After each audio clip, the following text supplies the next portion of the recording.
하나님의 은혜가 오늘도 여러분 위에 함께 하시기를 주의 이름으로 축복합니다. 성경에 보니까 다윗을 하나님 마음에 합한 사람이라 이렇게 성경에서 말합니다. 다윗이 하나님 마음에 합한 사람이 된 것은 그가 완전한 사람이라서, 성경이 하나님 마음에 합한 사람이라 그렇게 말한 것이 아니에요. 사람은 완전한 사람이 없어요. 우리가 완전하게 보일지언정 완전한 사람은 없어요. 모든 인간은 흠이 있고 티가 다 있어요. 그래서 성경은 그렇게 말하잖아요. 의인은 없나니 모두가 죄인이라는 거예요. 그게 하나님께서 인간을 바라보는 시선이에요. 그런데 다윗을 향하여서 내 마음에 합한 사람이다.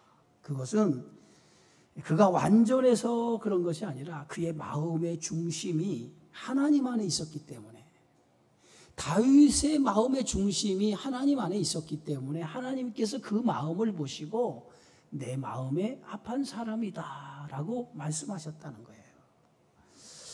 하나님이 기뻐하는 사람은요, 그런 사람이에요. 항상 하나님을 마음의 중심에 모시고 살면서 하나님을 기쁘게 하는 삶을 살아가는 사람, 그런 사람을 하나님이 가장 기뻐하시고 사랑하신다는 거예요. 다윗은 이스라엘 나라의 통일 왕국의 왕이 되었어요. 그리고 왕이 되고 나서 두 번의 블레셋과의 전쟁을 치르지만은 두 번의 전쟁을 치르면서 승리를 거두어요. 그리고 이제 다윗은 수도를 헤브론에서 예루살렘으로 수도를 옮기게 되어지죠. 수도를 옮기고 난 다음에 다윗은 20년 동안 아비나답의 집에 방치되어 있던 하나님의 궤를 이제 다윗성으로 옮기게 되어집니다. 이건 대단히 중요한 의미가 있어요. 하나님의 법궤를 다윗으로 옮기는 것은, 하나님의 법궤는 하나님의 임재를 상징하는 거잖아요. 그러니까 법궤를 그 다윗의 수도인 예루살렘을 옮기는 것은 다윗의 나라는 하나님이 중심의 나라다라고 하는 것을 법궤를 다윗으로 옮기면서 그것을 지금 선언하는 하나의 선언적 의미가 법궤를 다윗으로 옮기는 그러한 의미라고 생각해 볼 수 있어요. 이제 다윗의 나라가 정치적으로 경제적으로 상당히 안정을 가져왔습니다. 이제 나라가 평안해졌다는 거예요. 자, 오늘 성경 말씀 보니까 7장 1절에 이렇게 말합니다. 여호와께서 주위에 원수를 무찌르사 왕으로 궁에 평안히 살게 하신 때에 그랬어요. 다윗의 이스라엘 나라의 왕이 되고 나서 나라가 평안해졌다는 거예요. 그런데 그 평안의 요인이 다윗의 힘이나 다윗의 노력으로 된 것이 아니라는 거예요. 오늘 성경은 분명히 그 평안의 요인의 원인을 밝히고 있는데 이렇게 말합니다. 여호와께서 주위의 모든 원수를 무찔러 주셨다라고 얘기하고 있어요. 그러니까 다윗의 나라가 평안해진 이유는 하나님께서 다윗의 나라를 평안케 해주셨다는 거예요. 참된 평안이라고 하는 것은요, 인간의 노력으로만, 인간의 힘으로만 되어지는 것이 아니라는 거예요. 참된 평안은요, 하나님이 주실 때에 참된 평안을 누리고 살 수 있다는 거예요. 시편 128편에 보면 성경은 이렇게 말합니다. 여호와를 경외하며 그의 길을 걷는 자마다 복이 있도다. 내가 내 손이 수고한 대로 먹을 것이라 내가 복되고 형통하리로다 라고 말합니다. 여러분, 우리가 수고하고 땀 흘리는 것을 다 우리가 거두며 살아가고 있습니까? 수고하고 노력을 해도 그것을 다 거두고 산다고 하는 것은 쉽지 않은 거예요. 근데 수고하고 노력해서 그 모든 것을 거두고 사는 것은, 그것은 말이에요, 하나님이 주신 복이에요. 수고하고 노력은 많이 했는데 그 수고하고 노력에 대한 결실을 얻지 못할 때도 있잖아요. 그런데 그 땀 흘려 수고한 것을 내가 거둬들인다?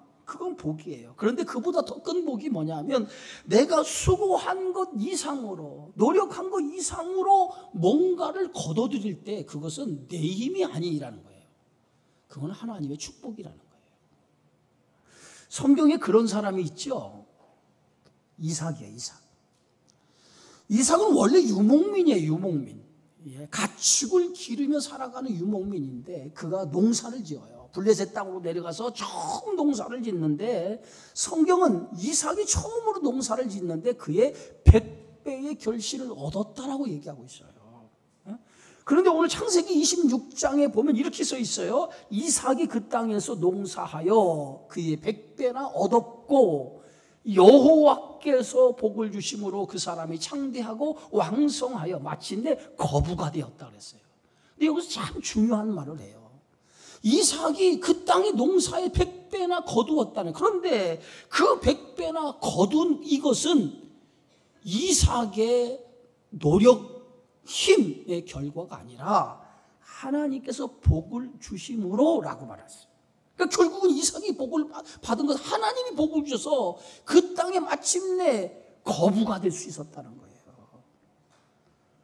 예? 인간의 노력에는요 한계가 있어요.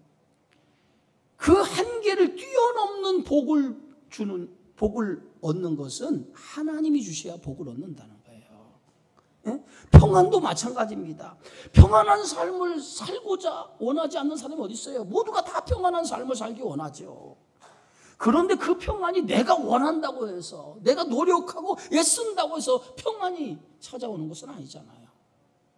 그 평안은 하나님이 주실 때 참된 평안이 있는 거예요. 예? 최고의 축복이 뭡니까? 최고의 축복은 평안한 삶이에요. 아무리 돈이 많고 명예가 있고 권력이 있다 할지라도 평안을 이루지 못하면 그게 무슨 행복이에요? 그게 무슨 축복입니까?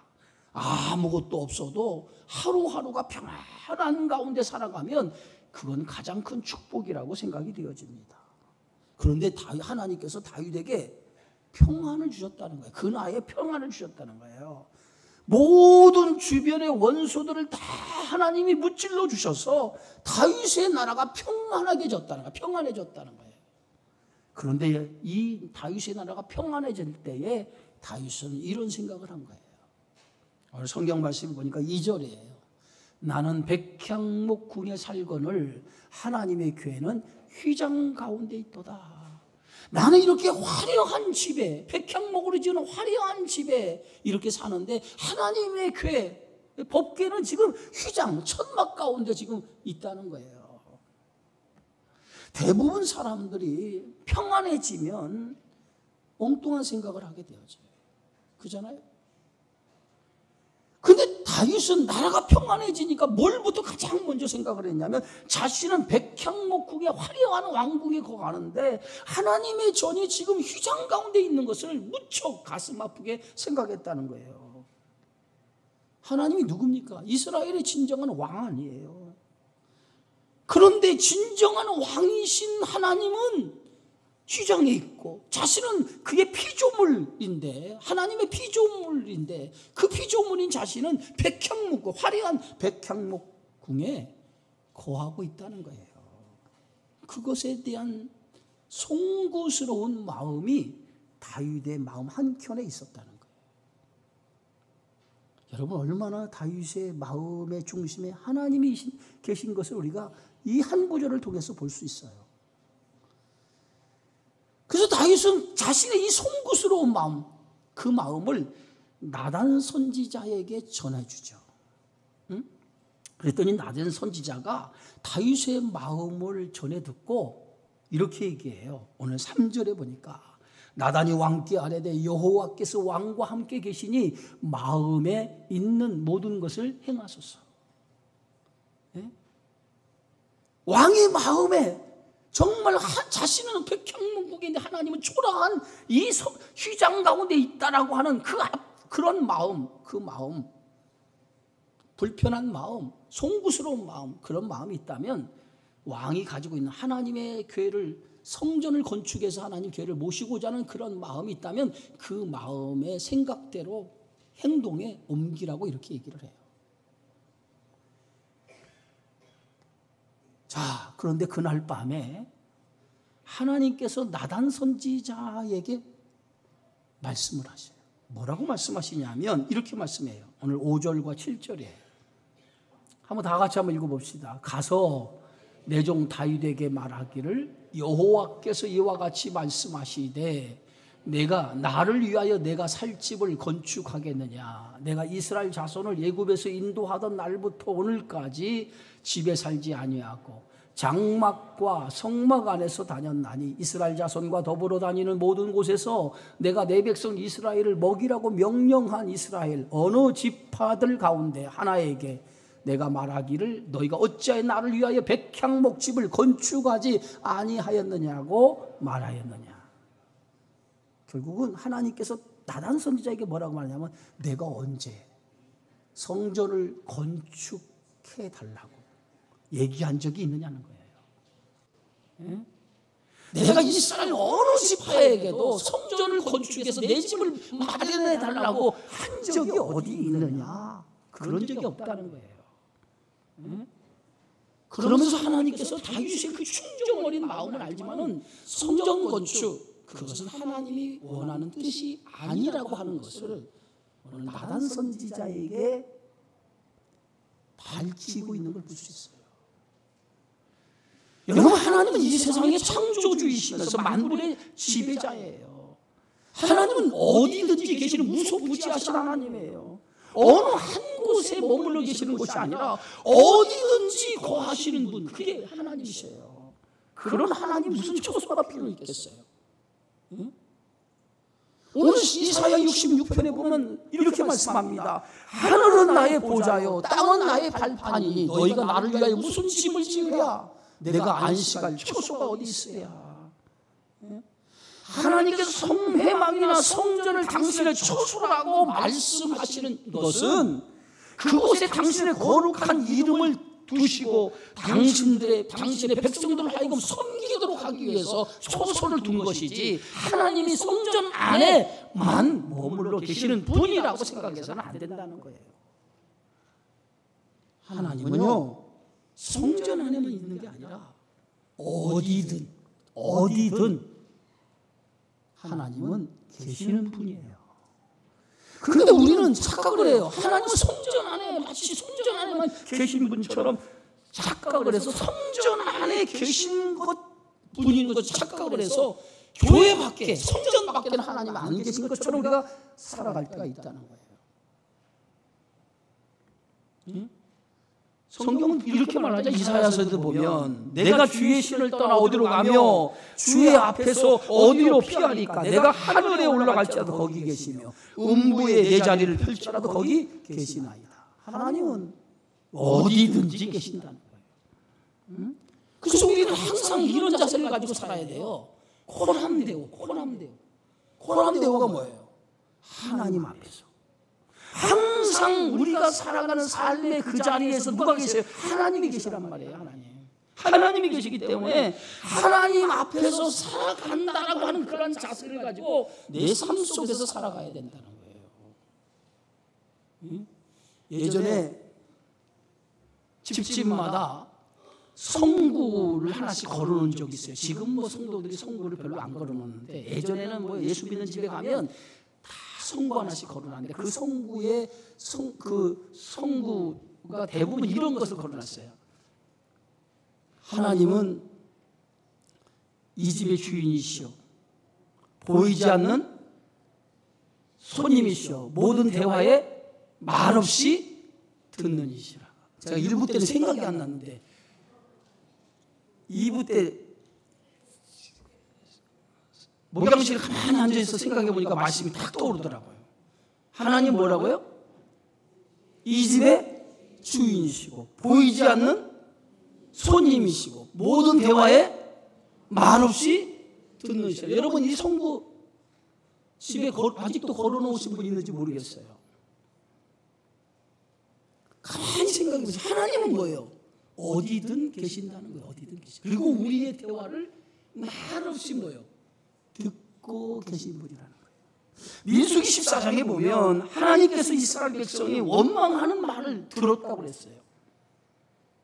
그래서 하나님께서 그 원망하는 말을 듣고 이렇게 말씀합니다. 내 귀에 들린 대로 내가 행하리라. 내 귀에 내가 들린 대로 행하겠다는 거예요.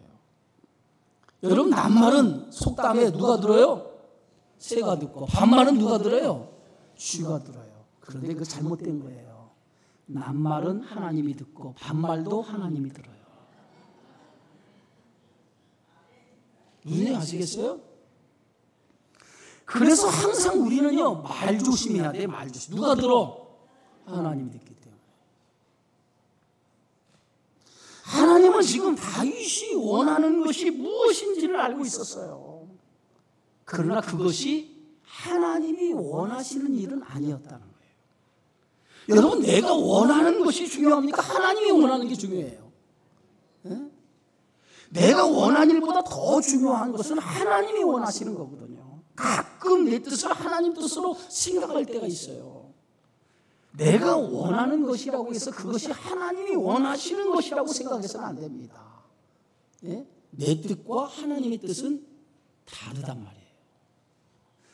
오늘 이사야서 55장에 보면 성경은 이렇게 말합니다. 이는 내 생각이 너희의 생각과 다르며 내 길은 너희의 길과 다름이니라. 여호와의 말씀이니라. 이는 하늘이 땅보다 높은 같이 내 길은 너희의 길보다 높으며 내 생각은 너희의 생각보다 높음이니라. 예? 내 생각보다 더 중요한 것이 뭐냐? 하나님의 뜻이라는 거예요.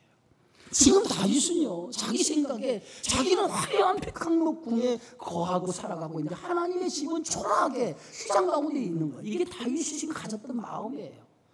그래서 성전을 건축해서 하나님의 교회를 그 성전에다 모셔야겠다라고 하는 생각을 가졌던 거예요.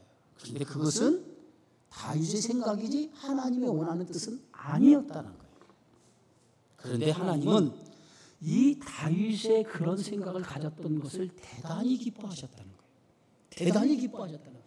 다윗이 그런 충심 어린 마음을 가졌다고 하는 것을 대단히 비록 성전을 건축하는 것을 하나님은 원하지 않는 일이지만은 다윗의 그런 마음, 하나님을 향한 그러한 마음을 가졌던 것을 하나님은 대단히 기뻐하셨다는 거예요.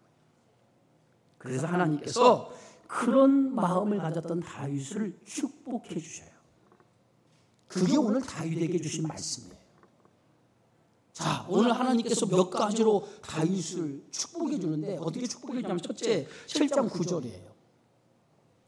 7장 9절. 다 같이 한번 읽읍시다. 내가 가는 모든 곳에서 내가 너와 함께 있어 내 모든 원수를 내 앞에서 멸하였은즉 땅에서 위대한 자들의 이름같이 위대하게 만들어 주리라.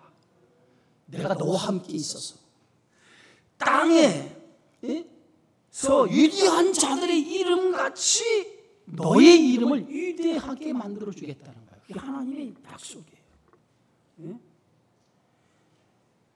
오늘 성경에서 분명히 말씀하시기를 나를 존중히 여기는 자를 내가 존중히 여기고 나를 경멸한 자를 내가 경멸하겠다라고 엘리 제사장 가문을 통해서 하나님이 말씀하셨거든요. 그런데 다윗의 그런 마음, 하나님을 향한 그 중심 어린 마음을 하나님이 보시고 하나님께서 뭐라고 말씀하시냐면 땅에서 위대한 자들의 이름같이 내 이름을 존귀케 위대하게 만들어 주겠다는 거예요. 하나님이 다윗이 하나님을 존중히 여기니까 하나님도 다윗을 존중히 여겨서 세상에서 위대한 사람들처럼 그렇게 만들어 주겠다는 거예요.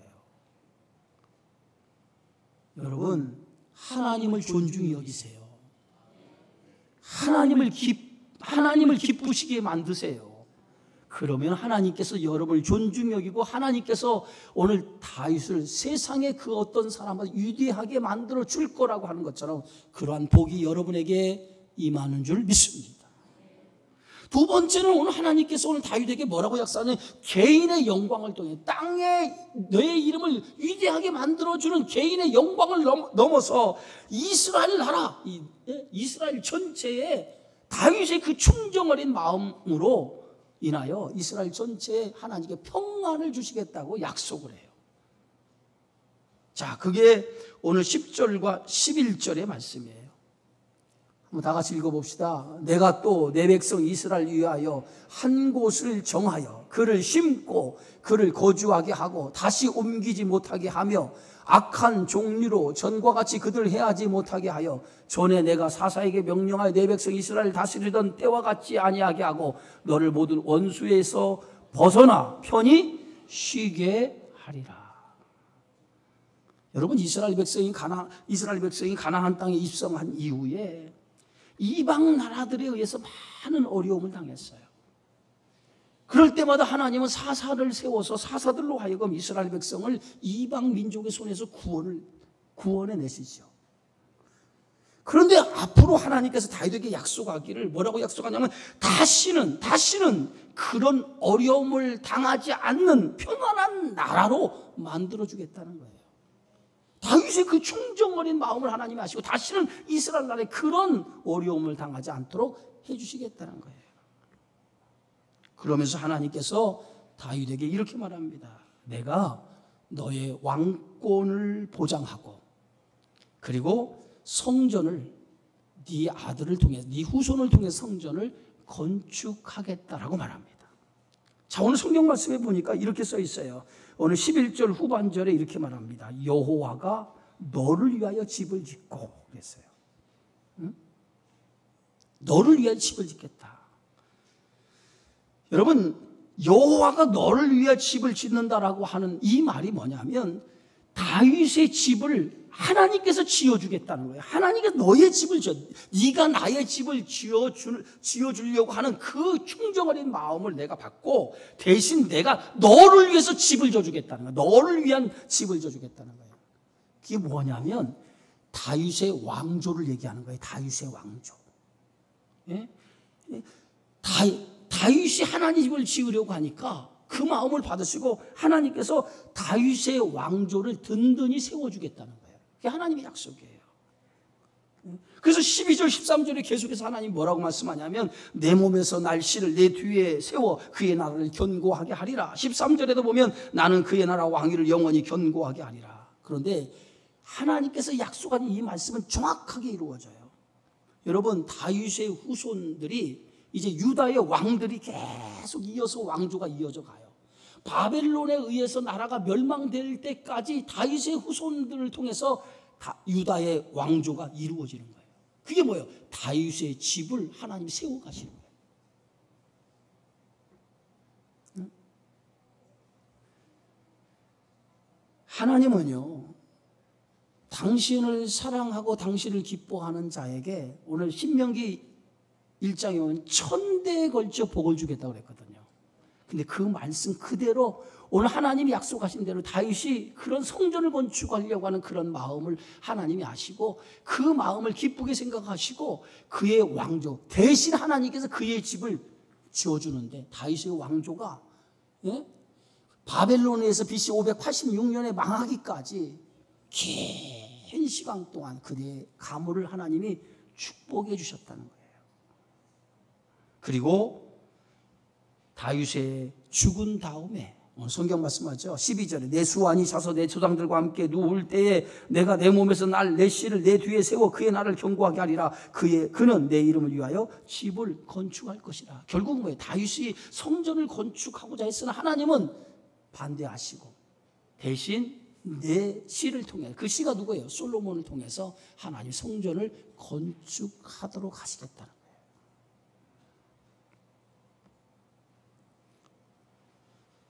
자, 그러면서 하나님께서 뭐라고 또 하나 약속하냐면 14절이에요. 14절에 보니까 이렇게 써 있어요. 다 같이 한번 읽어봅시다. 나는 그에게 아버지가 되고 그는 내게 아들이 되리니 그가 만일 죄를 범하면 내가 사람의 매와 인생의 채찍으로 징계하려니와. 이건 뭐냐면 내가 너의 아버지가 되겠다. 그리고 그는 나의 아들이 되겠다. 예? 여러분, 하나님께서 아버지가 되시겠다라고 하는 말의 의미는 뭐예요? 내가 너와 내 후손을 책임져 주겠다는 거예요. 책임져 주겠다는 거예요. 예? 여러분, 자녀에게 있어서 부모는 어떤 존재냐면 자녀의 인생을 책임지는 존재가 부모예요. 예? 부모가 있다라고 하는 것은 나를 책임지는 존재가 있다는 거예요. 그래서 자녀에게 부모는 든든한 백인 거예요. 든든한 백. 부모가 있으면요 걱정할 게 없잖아요. 예? 뭐 등록금 고지서가 나오면 부모에게 등록금 나왔다 던져주면 그 다음부터 누가 책임져요? 부모가 그때부터 책임져 주잖아요. 하나님이 나의 아버지가 된다는 것은 그런 거예요. 내가 너의 모든 거, 입을 거, 먹을 거, 모든 살아가는 모든 거 내가 너에게 책임져 줄게. 그거 아니겠어요? 자녀를 낳고 나서 그 자녀에게 너 돈 벌어 오라.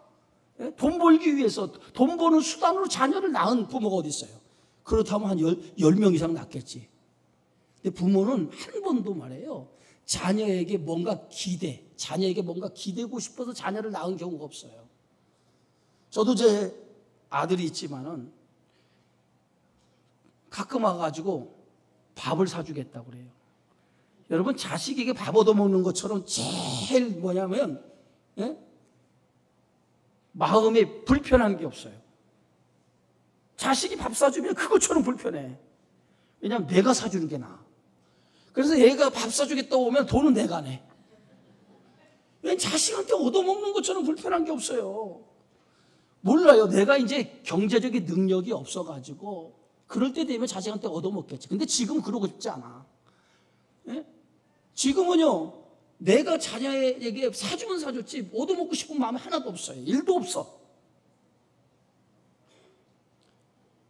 부모는 그런 존재예요. 부모는 자식에게 기대고 싶은 존재가 아니라 자식에게 뭔가를 해주고 싶은 존재가 부모야. 그렇잖아요? 근데 하나님이 뭐예요? 나의 아버지가 된다는 거예요. 나의 아버지. 아버지가 뭐예요? 내가 너를 책임져 주겠다는 거야. 책임져 주겠다는 거야. 다윗만 책임져 주니까 너의 후손들까지, 너의 자녀들까지 다 책임져 주겠다는 거예요. 얼마나 이 약속이 큰 힘이 됩니까? 오늘 성경 말씀 마태복음 6장 25절에 이렇게 말씀하고 있어요. 그러므로 내가 너희에게 이르노니 목숨을 위하여 무엇을 먹을까? 무엇을 마실까? 몸을 위하여 무엇을 입을까? 염려하지 말라. 공중의 새를 보라. 심지도 않고 거두지도 않고 창고에 모아들이지도 아니하되 너희 하늘 아버지께서 기르시나니 너희는 이것들보다 뭐하니라? 귀하지 아니하냐. 하나님이 여러분을 귀하게 여긴다는 거예요. 그러면 하나님이 우리를 귀하게 여긴다면 하나님 우리의 인생을 뭐예요? 책임져 주신다는 거예요. 믿으시기 바랍니다. 그것뿐만 아니라 때로는 하나님께서 뭐예요? 인생의 매와 채찍으로 다스리신다는 거예요. 인생의 매와 채찍으로. 왜 인생의 매와 채찍으로 다스리느냐? 잘 되게 하기 위해서, 자녀가 잘 되는 삶을 살아가기 위해서 때로는 인생의 채찍과 매를 든다는 거예요. 네? 부모가 자녀를 기르면서 매 안 들고 자녀를 기르는 부모 있다면 그 부모는요 부모 된 자격이 없어요. 부모는 자녀에게 매를 들어야 돼. 매를 들어야 돼. 채찍을 들어야 돼요. 왜 그런지 아세요? 자녀 잘 되게 하기 위해서는요 부모는 반드시 채찍을 들어서 자녀로 하여금 바른 길을 가도록 만들어줘야 돼요.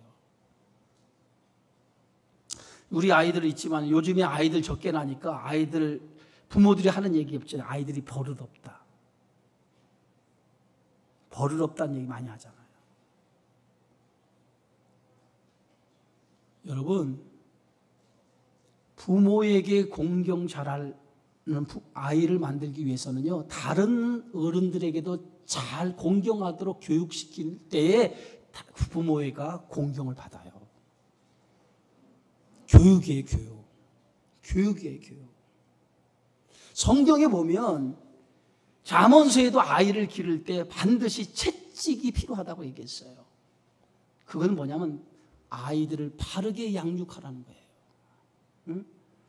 근데 오늘 하나님께서 뭐예요? 우리를 사랑하지만은, 사랑하기 때문에 때로는 매를 들고 채찍을 든다는 거예요. 그런데 매를 들고 채찍을 드는 이유가 어디 있느냐? 잘 되게 하기 위해서, 사랑하기 때문에. 응? 부모가 자녀에게 채찍을 들을 때 맞는 자녀가 아프지만 그보다 더 훨씬 가슴이 찢어지는 것은 부모예요. 자녀 때리고 기분 좋아하는 부모 어디 있어요? 그잖아요? 하나님께서 징계를 내릴 때 하나님의 마음이 얼마나 찢어지겠냐고요. 그런데 성경은 이렇게 얘기합니다. 히브리서 12장 8절에 보면 이렇게 말해요. 징계는 다 받는 것이거늘 너희에게 없으면 뭐예요? 사생자요 친아들이 아니라. 남의 자식은요 때리지 못해요. 내 자식은 때릴 수 있어요. 그 얘기는 뭐예요? 하나님이 우리를 징계하는 것은 내 자식이기 때문에 하나님이 징계한다는 거예요. 근데 하나님께서 징계하는 이유는 두 가지예요. 첫째는 내가 잘못하면, 내가 잘못할 때 하나님이 징계를 내려요. 잘못할 때. 또 하나는 나를 훈련시키고 연단시키기 위해서 징계를 낼 때가 있어요. 나를 더 강하게 키우기 위해서, 연단시키기 위해서 징계를 낼 때가 있어요. 전자는 내가 잘못해서 징계를 받으면 그때는 하나님 앞에 빨리 돌아서 회개해야 돼. 빨리 돌아서 회개해야 돼. 두 번째는 나를 하나님께서 연단하고 훈련시켜 징계 내리는 거 있으면 그걸 견뎌야 돼. 힘들어도 견뎌야 돼. 참고 견뎌야 돼. 참고 견디다 보면 하나님께서 견디는 그 자에게 복을 주는 거예요. 그래서 하나님께서는 다윗에게 중요한 약속을 하나 하잖아요. 오늘 성경 말씀에 보면 이렇게 말해요. 15절입니다. 내가 내 앞에서 물러나게 한 사울에게 내 은총을 빼앗은 것처럼 그에게는 빼앗지 아니하리라. 내 집과 내 나라가 내 앞에서 영원히 보존되고 내 왕위가 영원히 견고하리라. 이 말이 뭐예요? 아무리 네가 잘못을 해도, 아무리 잘못을 해도 하나님의 은총을 거둬가지 않겠다는 거예요. 아무리 잘못을 해도. 사울 왕처럼 만들지 않겠다. 사울 왕은 잘못을 보면 하나님께서, 하나님이 영이 떠나버려요. 떠난 순간 악신에 걸려서 죽을 때까지 하나님 앞에 버림받은 사람이 되고 말았어요. 그러나 다윗의 이 청정어린 마음을 아시고 아무리 너와 너의 후손들이 잘못을 저질러도 나는 절대로 너에게서, 너의 후손에게서 하나님의 은총을 거두어가는 일을 하지 않겠다. 하나님의 약속이에요. 그런데 다윗의 후손 가운데 유다 역사에 가장 아주 무도하고 아주 악한 왕이 하나 있었어요. 그게 바로 누구냐면 므낫세 왕이에요. 므낫세 왕처럼 악하고 무도한 왕이 없었어요. 온갖 더럽고 폐역한 우상숭배의 악을 행하는 왕은 없었어요. 심지어는 하나님의 선지자를 잔인한 방법으로 죽이기까지 했어요. 그런데 하나님께서 오늘 다윗에게 언약한 대로 하나님의 은총을 거두어가지 않아요. 그리고 끝까지 그에게 인생의 막대기로 그를 계속해서 징계를 해요. 하나님께서 채찍으로 징계를 해요. 그리고 나서 그가 돌이키게 만들어요. 하나님의 약속대로 하나님께서 그의 후손을 끝까지 책임져 주셨다는 거예요. 자, 오늘 본문의 말씀은 다윗이 하나님을 향한 그 기쁨, 하나님을 향한 그 마음, 충심을 하나님이 보시고 내가 그 마음을 갖고 너를 축복하겠다는 거예요. 그러니까 하나님에 대한 충심 어린 마음을 가지고 있으면 하나님은 반드시 그것에 대한 대가를 하나님이 받도록 만들어 주신다는 거예요. 응? 하나님을 기쁘게 하는 삶을 살아가기 바랍니다. 하나님 마음에 합당한 삶을 살아가기를 바랍니다. 그런 삶을 살아가면 반드시 그거에 맞는 축복이 우리에게 따라온다는 걸 믿으시고 그와 같은 삶을 살아야 돼요. 그래서 마지막으로 시편 37편입니다. 다 같이 한번 읽어봅시다. 자, 여호와를 기뻐하라. 그가 내 마음의 소원을 내게 이루어 주시리로다. 하나님을 기뻐하는 삶을 살아가십시오. 그러면 여러분 인생에 복이 될 줄 믿습니다. 기도합니다. 하나님 은혜 고맙습니다. 다윗의 충심